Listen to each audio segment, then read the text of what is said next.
Hi friends, my name M D Saqib Iqbal.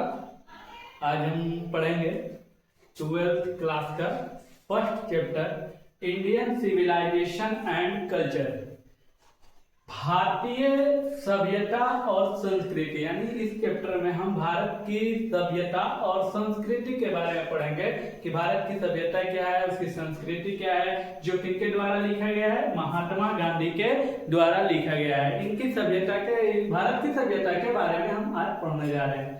सबसे पहले तो हम समझते हैं कि ये सिविलाइजेशन यानी सभ्यता और कल्चर में अंतर क्या है।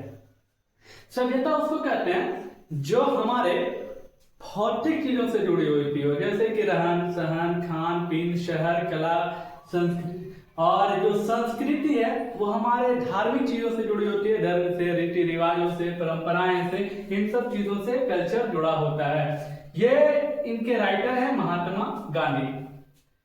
महात्मा गांधी का पूरा नाम मोहनदास करमचंद गांधी था। हम लोग भी जानते हैं, सब लोग जानते हैं कि मोहनदास करमचंद गांधी इनका पूरा नाम था। Mohandas Karamchand Gandhi was born in 1869। कब इनका जन्म हुआ?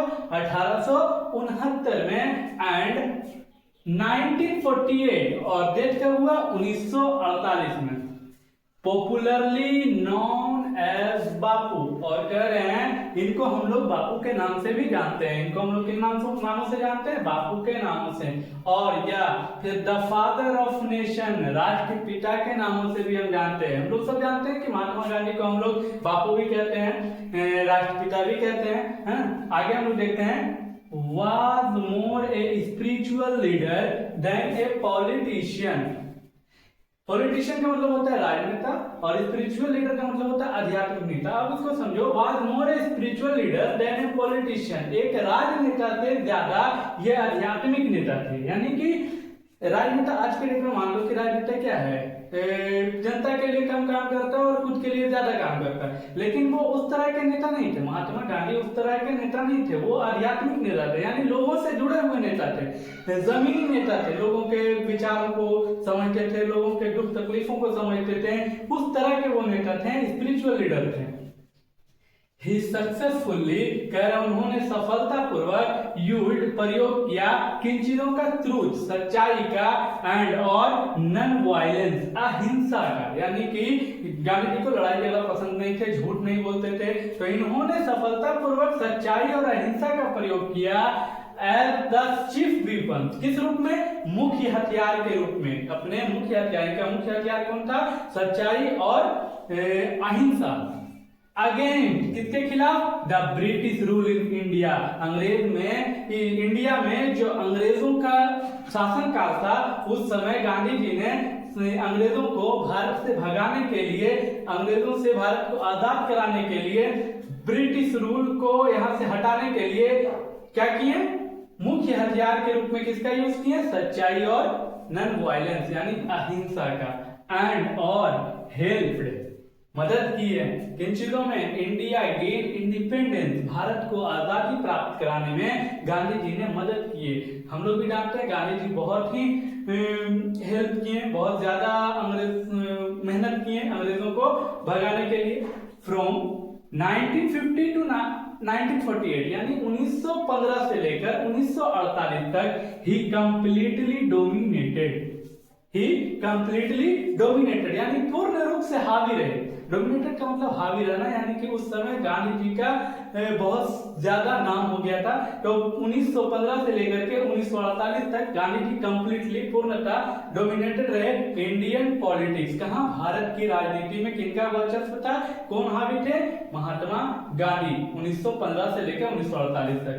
ही died at the hands of a fanatic on 30 January 1948, यानी उनकी जो मृत्यु हुई एक कट्टरवादी के हाथों हो गई। फैनेटिक का मतलब होता है कट्टरवादी, है ना? तो एक कट्टरवादी के हाथों उनकी मृत्यु हो गई ऑन 30 जनवरी 1948। 30 जनवरी 1948 को गांधी जी गांधी जी की मृत्यु हो गई एक कट्टरवादी के हाथों। हम लोग भी जानते हैं कि नाथूराम गोडसे ने गांधी जी को गोली मारकर उनकी हत्या कर दी, है ना। हिज ऑटोबायोग्राफी, उनकी आत्मकथा। आत्मकथा कहते हैं अपनी जिंदगी के बारे में खुद ही लिखना, अपनी जिंदगी के बारे में क्या करना, खुद ही लिखना। तो उनकी जो आत्मकथा है, उन्होंने जो गांधी जी ने जो लिखा है, माई एक्सपेरिमेंट विथ ट्रूथ, यानी कि सत्य के साथ मेरा प्रयोग। गांधी जी ने किताब लिखा है जिसका नाम है माई एक्सपेरिमेंट विथ ट्रूथ, यानी सत्य के साथ मेरा प्रयोग। एंड और द न्यूमेरस आर्टिकल, और उन्होंने कई सारे लेख लिखे, बहुत सारे लेख लिखे। किसके लिए? तो that he wrote for young India, किसके लिए लिखे? युवा भारत के लिए लिखे। एंड और the speech that he delivered, और उन्होंने भाषण भी दिया ऑन डिफरेंट ओकेजन, अलग अलग अवसरों पर, अलग अलग जगहों पर जहां पर इनको मौका मिलता था, इन्होंने भारत के लिए, युवा भारत के लिए बहुत सारे लेख लिखे भी, और बहुत सारे अवसरों पर जाकर के इन्होंने अलग अलग तरह जगहों पर जाकर के भाषण भी दिए। रिवील का मतलब होता है प्रकट होना, यानी प्रदर्शित करना।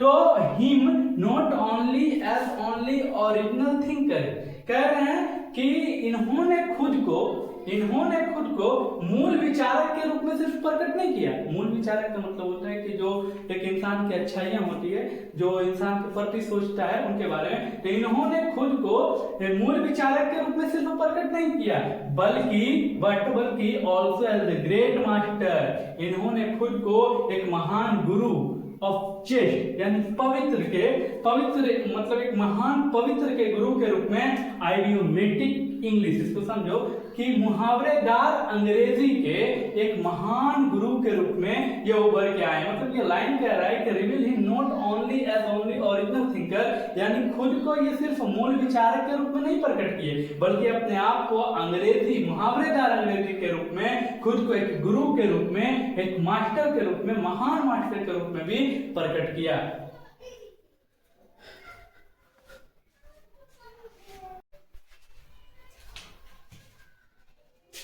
इन द फॉलोइंग एक्सट्रैक्ट, ये जो निम्नलिखित उद्धरण है जो हम आगे पढ़ने वाले हैं, ये जो निम्नलिखित अंश है, इंडियन सिविलाइजेशन एंड कल्चर, भारतीय सभ्यता और उसकी संस्कृति के बारे में जो हम आगे पढ़ने वाले हैं, उसके बारे में गांधी जी बात करते हैं कि गांधी जी टॉक्स अबाउट, गांधी जी उसके बारे में बात करते हैं कि the sound foundation of Indian civilisation, भारत की जो सभ्यता है उसकी जो नींव है वो बहुत ही मजबूत है। भारत की जो सभ्यता है उसकी नींव, उसकी जड़ें, उसकी नींव मतलब जड़ जो है वो क्या है, बहुत ही मजबूत है।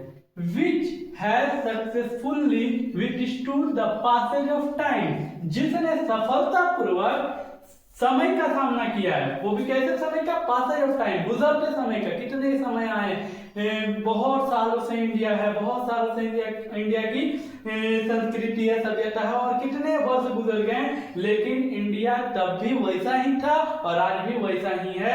कितने साल गुजर गए, कितने समय गुजर गए, कितने समय गुजरते हुए भी इंडिया आज भी खड़ा है, यानी which has successfully withstood the passage of time, यानी कि समय के साथ इंडिया आज भी सफलतापूर्वक क्या है, खड़ा है।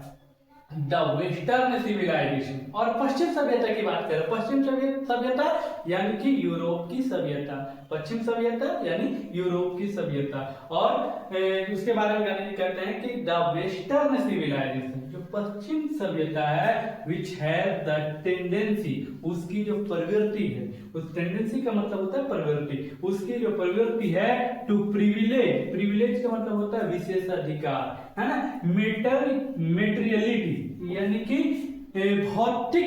भौतिकवाद समझो इसको कहते हैं, यानी कि भौतिकवाद का मतलब हो गया कि वो भौतिक की पूजा करता है, यानी कि पैसा को ज्यादा अहमियत देता है, इमोशन से कोई मतलब नहीं है, किसी के भावनाओं से कोई लेना देना नहीं है, वो पैसा को ज्यादा इंपॉर्टेंट देता है, वहाँ भौतिक उससे खरीदी हुई सामानों को ज्यादा अहमियत देता है ना। तो इसको समझो कि जो पश्चिम सभ्यता है उसकी जो प्रवृत्ति है उसके वो क्या करता है, भौतिकवाद को, मेटेरियलिटी को ज्यादा प्रिविलेज देता है, यानी विशेष अधिकार देता है। Can not match the Indian civilisation, तब गांधी जी कहते हैं कि जो पश्चिम की सभ्यता है जो मेटेरियलिटी को ज्यादा तरजीह देता है, ज्यादा इज्जत देता है वो चीज इंडियन सिविलाइजेशन की, भारत की सभ्यता की कभी मैच, कभी बराबरी नहीं कर सकता, क्योंकि भारत की जो सभ्यता है that elevates the moral being, जो नैतिकता को बढ़ावा देता है, ना कि पैसा को अहमियत देता है, ना कि पैसा से खरीदी गई सुख देने वाली वस्तुओं का अहमियत देता है, बल्कि भारत जो है, भारत की सभ्यता जो है वो क्या देता है, उन लोगों के इमोशन को, लोगों के सोच को, लोगों के भावनाओं को क्या देता है, बढ़ावा देता है। एलिवेट्स का मतलब बढ़ावा देना।